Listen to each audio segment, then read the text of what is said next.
Throughout the early 1900s, over 3.5 thousand Black people were publicly lynched. It became a terrible testament to the depths of racial terror and injustice in the United States. Before the Civil War, lynching was used as a form of punishment for both African American and white people. But after, as African Americans began to claim their rights, lynching took on a far darker and more insidious purpose.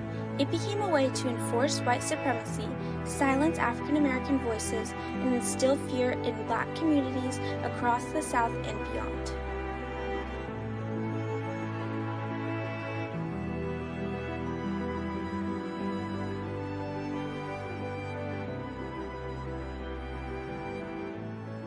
During the 19th and early 20th centuries, Ida B. Wells pursued a relentless fight against lynching and exposed the racial violence and injustice at the heart of American society.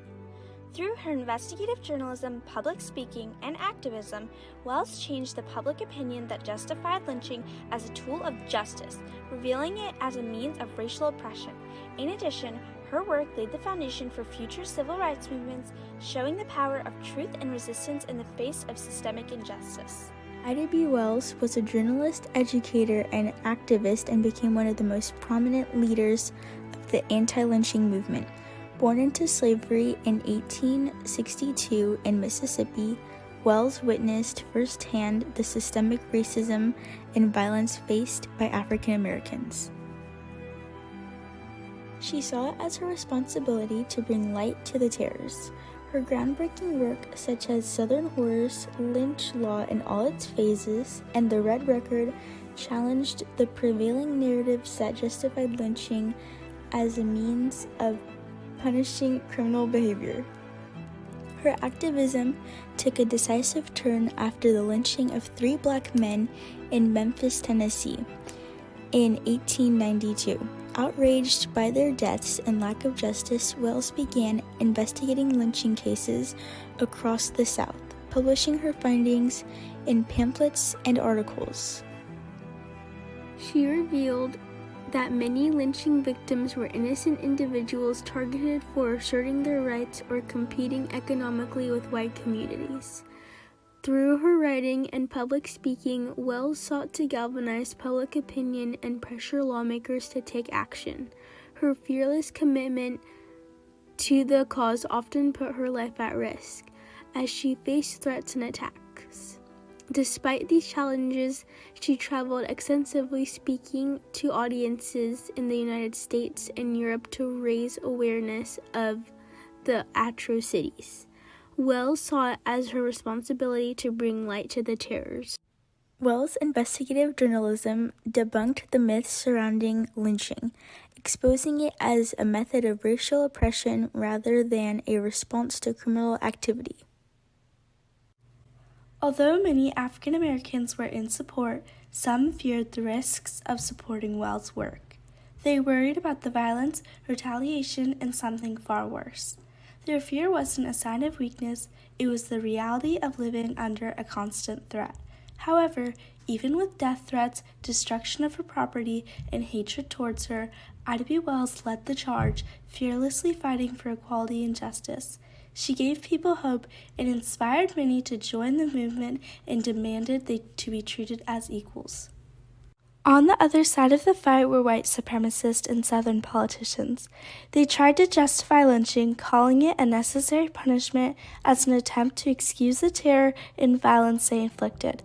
They pushed back hard against the anti-lynching movement, doing everything they could to stop it. Wells received death threats, her newspaper office was destroyed, and it was clear they would stop at nothing to silence her. Another group involved in the matter was the federal government. Despite Wells' relentless efforts to get their attention, they avoided the issue. It was easier to look the other way than to confront the political fallout of challenging Southern leaders and white supremacy. There was also the women's rights supporters and feminists. Wells reached out to white suffragists hoping they'd see the importance of standing together. However, many were hesitant. They feared supporting the anti-lynching movement would distract from the fight for women's suffrage and damage their relationship with powerful allies.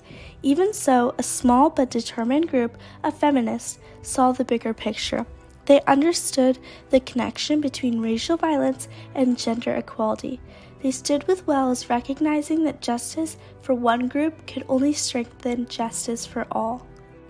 Before the anti-lynching movement and Wells' involvement, African Americans had no human rights.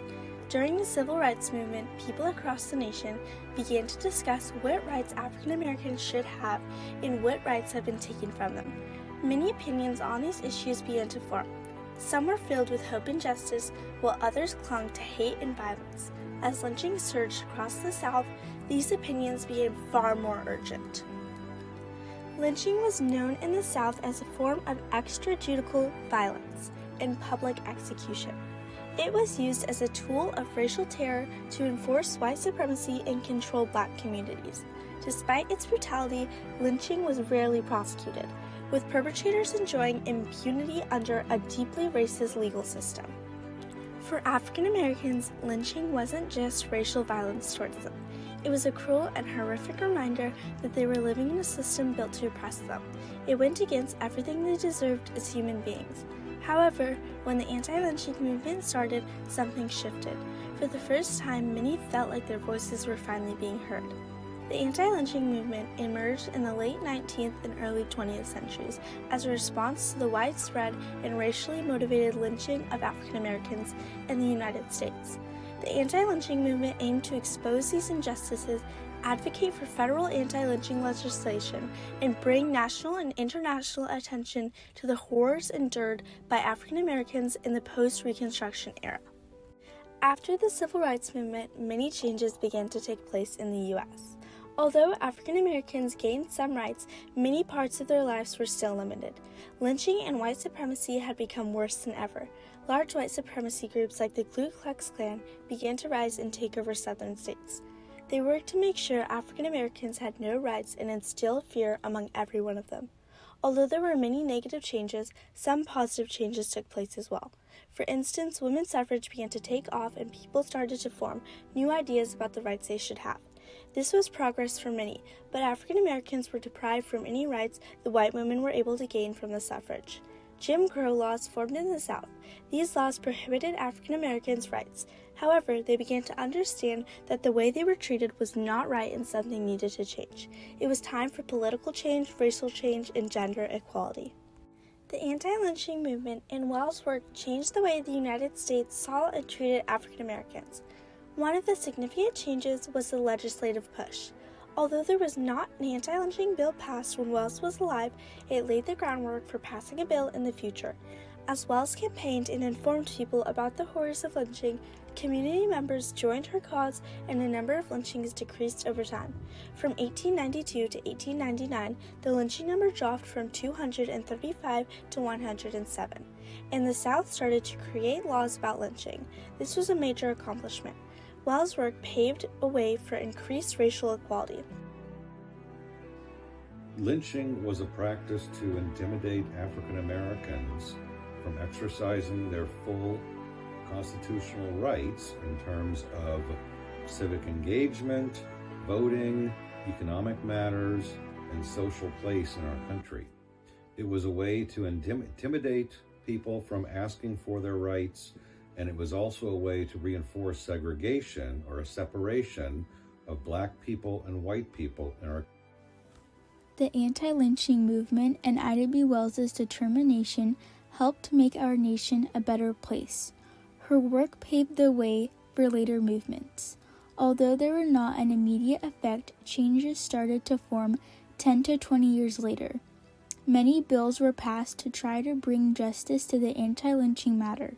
However, many more years would pass until more work would be done to pass the anti-lynching bill.